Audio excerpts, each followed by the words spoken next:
Welcome to Cognitive Connections, where we're dedicated to helping you preserve and strengthen brain health at every stage of life. I'm Nandita Srikumar, the president and founder of Cognitive Connections. And as a reminder, this podcast is for informational purposes only and is not intended to provide medical advice or diagnosis. Today on the Cognitive Connections podcast, we have with us Ayanna Smart. Ayanna Smart is an RD, is a registered dietitian specializing in dementia nutrition. With nearly a decade of experience in supporting seniors and their caregivers, she helps families navigate the challenges of appetite changes, weight loss, and food preferences that come with dementia. On her platform, The Dementia Dietitian, Ayanna shares practical, compassionate strategies to improve nutrition and the quality of her life for people living with dementia. Ms. Smart, I'm so excited to have you here on the Cognitive Connections podcast. Thank you so much. Thank you so much for having me. Yeah, This is so with lovely. that Yes. being said, let's get into the questions. So, how does Sure. dementia affect appetite, eating habits, or even food preferences over time as the disease progresses? So I think this is a really great question because I found that people, even when they come to my facility, their family members don't understand that dementia can affect appetite or the way someone eats. And someone, when they're in the facility, they've clearly been developing dementia for a while, but people still don't know any of this. And this is pretty essential stuff for when someone is developing dementia. So dementia, it affects the brain, and so it can affect every part of the brain, including parts that control hunger, the parts that control the ability to feed yourself, chewing and swallowing. It can affect taste. So definitely earlier on, when people come to the facility, they haven't really been eating very much sometimes. Often, that's a thing that you'll see actually more often, is they haven't been eating very well, and people who are caring for them aren't really sure why. And so that can often have things to do with appetite. They just aren't as hungry. So they really need to be encouraged to eat. Sometimes they forget that they haven't eaten. And so they think, oh, but I already had breakfast. I don't need any more. And they're remembering breakfast from yesterday or from a week ago. And so you really need to sort of encourage them to have a few bites. Or very occasionally you'll have someone who forgets they have eaten and want to eat more. And so that's more of a food seeking behavior. And so you sort of need to discourage them from eating sort of everything in sight. That is less common. Taste perception is a thing that can change. So what we'll often see very often is people will only want to eat dessert. So they really only want to eat sweet things. That's really all they're tasting at this point, or the thing they're tasting the most. And so that's what they're going for. You give them a plate in front of them and they're saying, I'm not really hungry, but you bring a dessert and they eat the entire thing. So that's really common. And I can sort of go into sort of ways you can deal with that later on. I will say that with some conditions, like Parkinson's in particular, is well known for causing taste changes. And later on in Parkinson's, you can also get dementia. So that's something I want to mention. I think the case of the worst taste changes I've ever seen was a case of Parkinson's. And Okay. so sort of later on, when someone is more progressed in their dementia, that's when they start losing the ability to feed themselves. So people, when they come to my facility, usually they can still feed themselves. They can still use a fork and knife.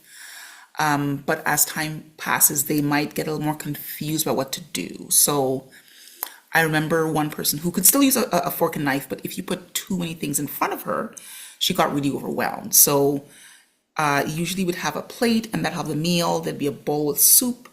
There would be like a little container with a dessert and a cup with some juice or water and then some coffee. And that was just too much. And so if you move everything away from her, you just give her the bowl and a spoon and you put it in her hand, you say, okay, just have your soup. Then she knew what to do with that. And so she could have that. But if it was too much, it would be overwhelming. As people progress, then they start to lose the ability to know what to do with a spoon or a fork or a knife. And so then they might need more help feeding themselves. People sometimes do really well with their hands. So if you give them a sandwich and put it in their hand, they can feed themselves. But if you give them a fork, they won't know what to do with it. And so much later on, as it really progresses, then people start losing things like the ability to swallow or chew. And so then you start having to do things like give them softer food. So that may have been a really long answer, but I want to be thorough. So just sort of give an idea of what Yeah. things look like as things go on. Yeah. Yeah, for sure. So essentially, like understanding what the patient or the person actually needs, I think that can really Yes. help the caregiver understand should they Mhm. be encouraging them to do certain habits, or like you said, potentially also discouraging them away from habits as well, such Mhm. as continuously eating or eating too Mhm. less, or you Mhm. want to basically get them to that kind of middle ground and perfect Yes. level so Mhm. that they're eating with a constant regular diet on a day-to-day Mhm. basis. Mhm. Yes. Yeah. Mhm. So, what's Mhm. one myth or misconception about feeding someone with dementia that you wish more people would understand? So one of the things people will often say was when they come in, I usually do like an intake where I sort of talk to the caregiver and the person if they are still able to answer questions, and sort of ask them, what kinds of foods they like, what can we give them that will really encourage them to eat if they're not eating that day. And often I'll hear sort of really frustrated people, caregivers who say, she used to really love this one thing and she just doesn't like it anymore. Like I'll bring it for her and I thought my mom really loved this and I bring it for her and she just won't eat it. And people feel like they failed because they're not giving them the right food, and that's not true. It's nothing to do with them. What dementia does isn't really predictable sometimes when it comes to diet. So sometimes people just want something different. Their old favorites just aren't what they want anymore, and so it's not something that you've done. Getting some expert help at a facility through someone who sort of knows how to help you is a great way to do it.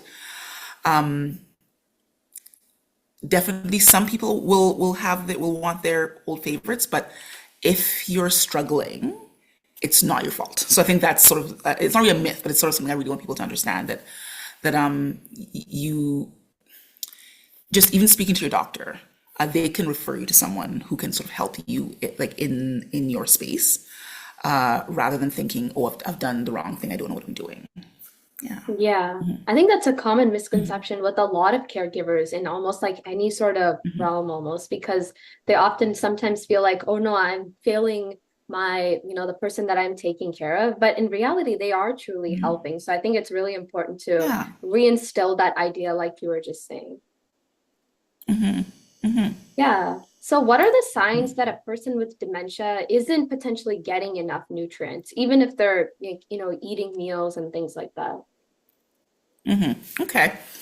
So the other thing I guess I will see sometimes is someone is eating fine, again in the facility, and they're still losing weight. And so that's sort of the first sign that something's wrong. And I mean, there are some conditions that can mean that your energy needs are higher. What a really common thing actually is when someone has dementia, they wander. So they're wandering around, they're pacing back and forth, they're in their mind they're seeking something, and that could be any number of things. They could be thinking that they just need to do something, need to go somewhere, but not sure where that is. So they walk around, and so that really takes up a lot of energy. And so if I see someone who they're eating well, but they're still losing weight, then that's sort of a first sign that, okay, we need to add some more food, maybe add some more snacks in between their meals.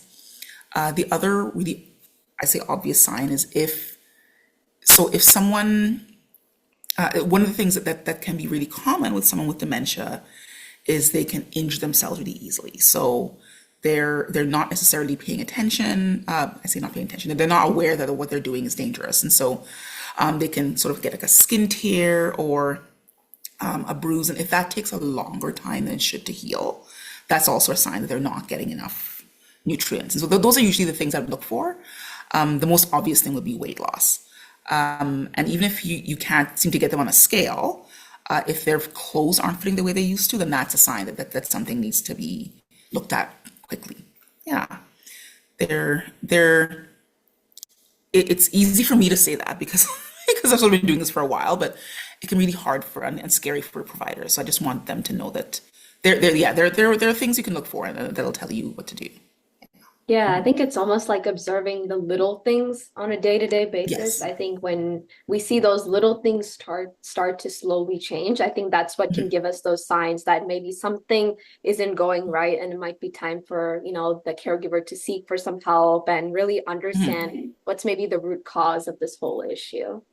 Yes, I agree. Yeah. Yeah, so are there any specific nutrients or types of food that are especially important for someone that's living with dementia? Okay. So this is kind of a tough question. I okay, I guess the first thing is most people who are living with dementia usually have a lot of other issues going on.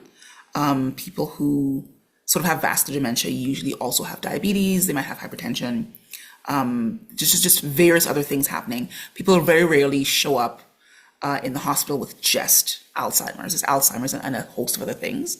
In part because they're older and so they've acquired other sort of conditions over time, and in part because things that lead to dementia can also lead to other conditions. So it's sort of hard to tease those things apart.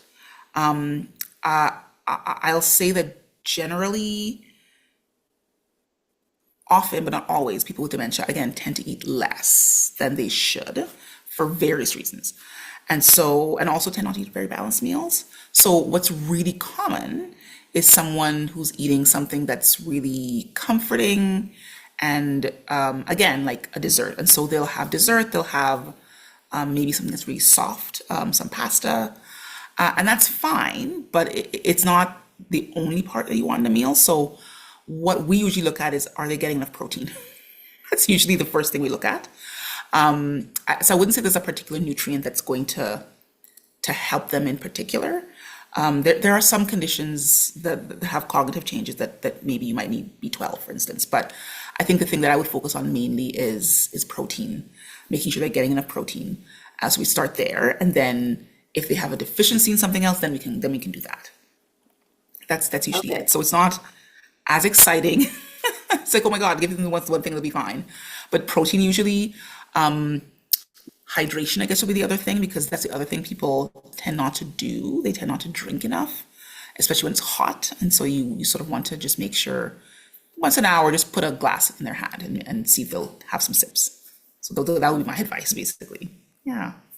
Yeah, so making sure that they're getting that protein on a day-to-day basis. And like you were saying, Yes. a lot of these dementia patients also aren't getting very consistent meals. And I know that like our brain really, really likes routines. So I think maintaining some sort of mealtime routine can really, really help. Yes. And that kind of Yes. leads into our next question of It how does. can you can you kind of walk us through how mealtime routines can impact both nutrition and behavior when you're doing Yeah. dementia care? Okay. So, I mean, you sort of said the exact right thing there, because a predictable routine is really helpful. I mean, when you have dementia, depending on how progressed you are, you may not remember when meals are, but if it's sort of early on, it's really good to have that routine. So you know, okay, mealtime is at noon, supper is at 6, breakfast at a certain time. And so you sort of know, okay, that's what's going to happen. Because it can be really confusing with dementia, and you sort of want things that you know are going to be true. And it can be really calming to know that, okay, I know that the meal is going to be this time. And it can be really helpful to let them know what meal is coming.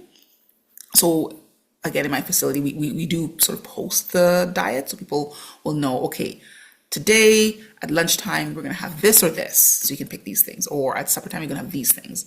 And so we can say, okay, I have that to look forward to. I know at this time I have to go and get my supper and it'll be this thing. The other thing is sort of really calm environment. So this is true no matter where someone is on the dementia spectrum, but especially if they're more progressed. Because if you have something like a lot of loud noise, it can be really distracting. And that's when you start seeing things like behaviors, like people not wanting to eat because they're too distracted, it's too much going on. So you don't necessarily want to have like a TV on that's really loud or a lot of loud noise and off in the corner. Definitely, if for instance someone is one person is having an issue, and so they're making a lot of noise and they're doing a lot of vocalizing, it can set off other people. And so then no one's eating. No one's eating at that point. So sort of a calm, more quiet environment is good.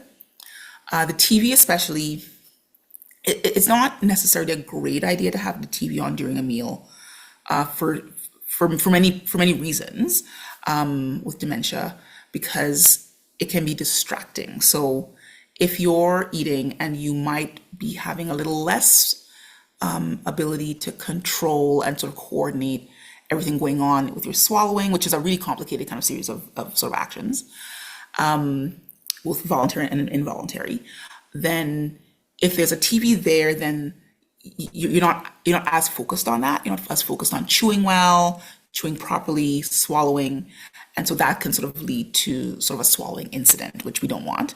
You can choke, you can sort of start coughing. So sort of being sort of having a more calm environment is a good idea. I think actually did mention someone earlier, this client who I had a while ago, who was really overwhelmed by sort of the things in front of her. So that sort of depends on the person. But if you have someone who again is really overwhelmed by a lot of things in front of her, then making it more of a calm, kind of just one thing at a time can make it easier for them to focus on what they're doing. I don't think, let me see now, is there anything else that I think that's probably the most obvious things. Some people, if you're helping feed them, there's a whole sequence to how you do that. Sort of making sure that you're following what they are doing when they're eating. So don't go too slowly, because I've definitely fed people and I was going too slowly and they would start grabbing at the spoon like, come on, get it going. I'm hungry. So sort of following what they're looking for. But if you're going too quickly, then that can, again, cause a swallowing problem. So sort of look at, okay, they're chewing, okay, they've swallowed, okay, I can give them something else. And yeah, just sort of making sure that they're getting what they need, and sort of personalizing it to them. Yeah, like you kind of just summed it up, I think. Like the personalization, I think, is what it really sums up to, because even the idea of giving them a very calming sense and a calming environment, like you were mentioning the specific client, you really have to tailor the way that you're giving the diet to her needs, right? Because, she gets overwhelmed when she has too many things, but someone else that also has dementia may not really be the same. So I think it's all about the Exactly. idea, and it boils down to the idea of making it unique for each person, because every person is really different at the end of the day. Very much. Yeah, so for caregivers that juggle a lot, how can they make sure that meals are both brain healthy and realistic to prepare? Because these caregivers already have a lot on their plate. Yes. Yes. Okay. So, sort of brain healthy food is kind of I it's a difficult term because it's sort of it's similar to when someone asks me, "What's a healthy meal?" I'm like, "What do you mean? Based on what? What are you looking for?" So, brain healthy generally what we think of is the mind diet, and I'm sure you've probably heard of it. People have probably mentioned it to you before. But it's for people who don't know, it's a combination of the Mediterranean diet and the DASH diet. And so the DASH diet is sort of a diet that was focused mainly on reducing blood pressure for people who sort of have high blood pressure. And these two are sort of really helpful because they're both associated with prolonged cognitive health, basically. Where we want to focus on things like high blood pressure, sort of controlling that, and things like diabetes and controlling that, because they both can affect your blood vessels, your sort of cardiovascular health. And generally, cardiovascular disease is sort of it definitely increases your risk of developing dementia later on. And so if you control one, then you reduce your risk of the other. And so that's sort of where the mind diet comes in. Now, and so the mind diet is very similar to sort of other sort of healthy diets. It really encourages a lot of vegetables. Particularly with the mind diet, they recommend that you have sort of leafy vegetables once a day and sort of another vegetable. Again, your whole grains, your fish and your poultry, you sort of want more of, and your red meat less of, your processed foods less of, your sweets less of. which is a pretty sort of typical kind of healthy diet sort of regimen. They do also recommend sort of nuts and legumes and beans. So a couple times a week, they'd recommend you have that. So that's sort of the general sort of mind diet outline. The mind diet is generally meant for people who don't have dementia to reduce their risk of developing dementia. There have been some studies with the mind diet for people who already have been started developing sort of cognitive impairment. I would say they're early on, so I wouldn't say that if you give your loved one with dementia the mind diet, this is going to slow down their dementia progression or reverse the dementia. I wouldn't feel comfortable saying that. So generally, I would say the mind diet is really great for someone who's worried about their future and their possibility of developing dementia later on. That's sort of the main thing there. So I literally had someone ask me, I think it was 2 days ago, what nutrients, what foods, what diet can you use to reverse dementia? And unfortunately, there are none. We're not there yet when it comes to the research. So the research is always ongoing. There are medications for sure that I wouldn't speak on specifically, but there are medications that can help slow down the progression of certain dementias. But that I wouldn't say that there's no diet that's going to reverse dementia, unfortunately. Yeah. Unfortunately, like you just said, that is the reality of the world that we're kind of living in right now. I mean, research is definitely progressing. And I know that there's amazing research going on that are trying to find cures and are really trying their best to really solve this and crack the Yes, you would code of know. dementia. Yeah, so I think, but at the same time, prevention is also just as Yes. a big part of not being able to develop dementia. So I think doing the nutritional diet that you were just talking about, the MIND diet, which really combines both the Mediterranean and the DASH diet, I think that's a really important aspect of the 5 pillars of brain health and the nutrition part of it, and really trying their best to really prevent dementia before it even happens, so that we can really take proactive measures rather than being reactive later. Yes. And I'm sure you've probably had someone talk about the Lancet Commission on your podcast before. The Lancet is a scientific paper, and so they have this commission on sort of the risk factors for developing dementia later on. And so their latest publication was in 2024, and so they have a whole long list. Basically, I've sort of been hearing more about people publishing things on this, and basically said that 45% of dementias are come from preventable factors. And so diet is one of them, but it's things like smoking, like air pollution,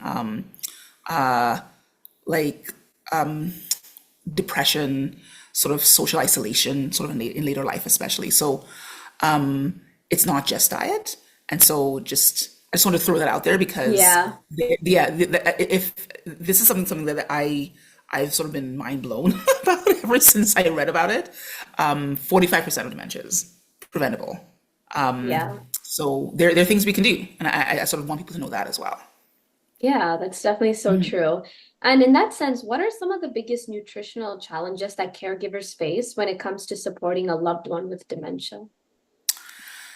I mean, it's again, it's always not knowing how to get them to eat entirely. It's not anything specific. It's just getting them to eat entirely often. So they'll refuse foods. They'll say, "I've eaten," or "I'm not hungry," or they'll only eat certain foods. And so it can take some work to kind of figure out what exactly is causing this, because there are a couple things that can do it. So if they're only eating sweets, there are honestly, I think people get this idea that they need to sort of fix that and make them eat healthy foods. And my recommendation is figure out how a way to make the healthy foods show up in sweets. So I mean, smoothies are fantastic. Blend some fruit and some Greek yogurt or honestly tofu. People give me a look when I say you can put tofu in smoothies, but you actually can. You cannot taste it, I Okay. swear. You can't That's taste something I it. have to try then. Yeah. And it just makes it really, if you're looking for like a vegan smoothie, for instance, that's a great idea. Throw some vegetables in there, get some flavoring, some sort of spices, anything you want. So throw some cinnamon in there, and you can have a great smoothie that is tastes good, tastes sweet, has like half a meal in there already. So I would definitely sort of recommend doing that kind of thing. Sometimes people have chewing and swallowing problems, and that's sort of hard. Because I think people think that they have to make a whole new meal now that they realize, okay, so grandma can't really chew well. She has dentures, but she won't wear them because she doesn't recognize them as something that's supposed to go in her mouth. Very common. So, so we're just sort of giving her really soft food, but how do I make that helpful? And there are a lot of foods that can be blended or can be chopped up really small, really finely, that can be made sort of minced very easily. And so that sort of thing is the things people have a hard time with. But yeah, I think that's the main thing. Sort of why are they eating? I can't figure out why. And so there's sort of various ways you can kind of figure out what's going on there. Yeah, I think what you gave those different like meal ideas, I think that's something that a lot of caregivers can really adopt, the Mhm, idea of blending a bunch of things together and, mhm, still giving them something that's sweet if that's what they're craving, but, mhm, still getting the different nutrients that they need on mhm, a day-to-day basis. I think that's a mhm, mhm, really smart and really effective way to make sure that dementia mhm, patients are getting their daily nutritional needs. mhm, mhm. Yeah, so how do you approach hydration, especially when someone with dementia often forgets to drink water? Right. And I'm assuming that this person is living with their caregiver. Sometimes they don't live with a caregiver, and that can be harder. But usually, the most obvious way to do it is just offer drinks throughout the day. If you have the ability to do that, if they're living with you and you are working from home or you're a homemaker, then that would be sort of the quote unquote easiest way to do it. Just oh, it's an hour's passed by. Just give grandpa a cup, and oh yeah, you forgot your tea or whatever. Have them drink. I actually mentioning tea is really helpful because it reminded me that people sometimes think that people have to drink water, and I always want to remind them that tea is water and coffee, especially sort of decaf coffee, is basically water. So if they really like the coffee, they really like tea, and they'll drink it throughout the day, it's better to give them the tea than to think, no, you have to have water and try to give them water that they won't drink. So that's sort of the first thing you want, the first sort of option. If they're not sort of with you all the time, it can be really easy, really great to kind of make drinking really attractive. So a more colorful mug or cup can be more attractive and sort of draw the eye, and so they're more likely to sort of pick it up and use it. And if someone has a hard time moving around, it can be really helpful to kind of have like a water bottle, especially with a straw, sort of at their favorite chair, so they don't have to get up and go find something. That's definitely something that can be a problem with people who don't have really great mobility. They'll want to get up and do something, but they're, oh gosh, I have to. It's gonna be a pain. My knees are gonna hurt. I can't be bothered, kind of thing. And so they just don't do it until they're really thirsty, and then they're dehydrated. So if you sort of put it within reach, then it's much easier. That I think is sort of my favorite kind of trick.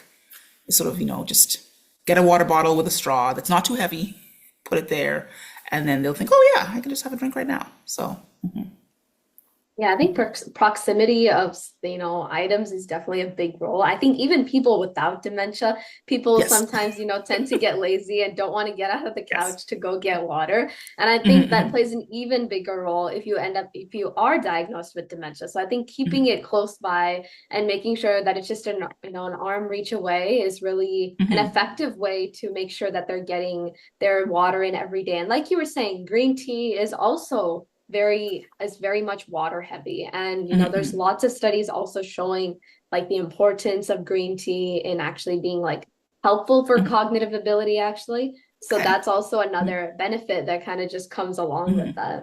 Hmm. Amazing. Yeah, for Yeah, sure. Sorry, go ahead. no, go ahead. Oh no, I was just agreeing with you. Yes. Yeah. So, what's your advice for supporting nutrition when someone is really in the later stages of dementia, Right, almost towards the end? right. Okay. So this is also something I've seen where people sort of will see, okay, things are really progressed. She's just not eating anything, or she's sort of eating very little. Or people will often do this thing called pursing, where you sort of bring a spoon to their mouth and they just sort of kind of instead of opening their mouth, they sort of really like almost do like a not the duck lips, but they're sort of really pursing their lips, Yeah. and so you can get like very little in there, and it's almost like they're sipping. They honestly, when someone's near getting to this point, there are some things you can do to sort of help them get more nutrition. Because if someone is sort of near the end, people tend to drink more than they'll eat. So you can sort of give them again a smoothie or a thing like something like a Boost or an Ensure. I'm very pro whatever people will eat. Hmm. But I will say that when people are getting really close to the end, you really want to focus on things that they want to do. And so if they don't want to eat anything, don't force them to eat anything. You can sort of help make them more comfortable by using, so sometimes you'll use like a sponge on a stick. You can sort of get those in sort of health supply stores sometimes. You sort of dampen it, you can help sort of like, moisten their lips and sort of clean their mouth to make them a little more comfortable. But if someone is sort of getting at the very late end, then things like a pureed food can be okay. Drinking things can be okay, and feel it's okay for them to drink all their calories. Again, a meal replacement drink is a great idea. I've honestly had people live for years on Ensure, nothing else. But if someone is sort of getting really close to the end, then you really want to make sure that they're getting what they want. And we're talking about end of life, which is really can be really uncomfortable to talk about. People do sort of lose their appetite just from coming to end of life. Separate from the dementia, they're coming to end of life. They're not really interested in eating anything, and so making them eat things isn't helping them as their body is shutting down and their appetite goes. Putting more food in there can be honestly more uncomfortable. So I just want people to understand that at this point, their comfort is what's paramount and sort of what's making them feel okay at this point and more comfortable is better than trying to make them eat food that isn't necessarily going to help anything. So that's Yeah. sort of a downer ending to this sort of this question, but it's I think it's important for people to know that end of life is as natural as any other part of life. And so trying to prevent that by giving someone food when they're clearly at end of life. And I mean, I can't determine that. Usually a doctor will sort of help you understand, okay, this is where we are now. Just making sure they're as comfortable as possible is definitely the greatest gift you can give them. Yeah, I definitely agree. I think making sure that, like you said, that they're comfortable is at like the highest level of importance at such a stage. And I think, maybe in the beginning stages, the idea of getting the nutritions in is just as important. But I think definitely at the end, whatever's most comfortable for them. And like you said, more smoothie based things and more, Yes. watery based things are much more easier for them to consume as well. So making sure not only that they're comfortable, but it's also easy for them. I think that's what will get them really like the best situation and best nutrition as possible. Yeah, and I feel like, yeah. oh, sorry, go ahead. No, no, go ahead. Oh, okay. So I was just gonna say, I feel like so there's sort of the saying we say when it comes to eating that people sort of forget things in the reverse order they learned them. So people start to forget things like how to use utensils, Because, when you were learning to feed yourself, you started with hands and then you learn utensils. Yeah. And then people forget how to chew, or they're no longer able to chew, but they can still swallow and they can still drink. And so people sort of, you have liquids before you have solids. So people usually sort of, as things are progressing, they definitely are drinking things only. And so again, the number of people who I know who have lived off of just fluids for years is surprising. I can think of more than five, just off the top of my head. Yeah. Yeah, thank you so much. I just wanted to say thank you so much for taking the time to be on the Of Cognitive Connections course. podcast. It was truly Yes, amazing thank to you. learn more about your work as a dietitian, and you've given so many actionable items for our listeners to take away from this. I just wanted to say thank you so much. Thank you for having me. This has been It was great. truly an honor. And to Okay. everyone, I just wanted to say thank you so much for listening today to the Cognitive Connections podcast. And with that being said, remember to keep your brain healthy and see you next time.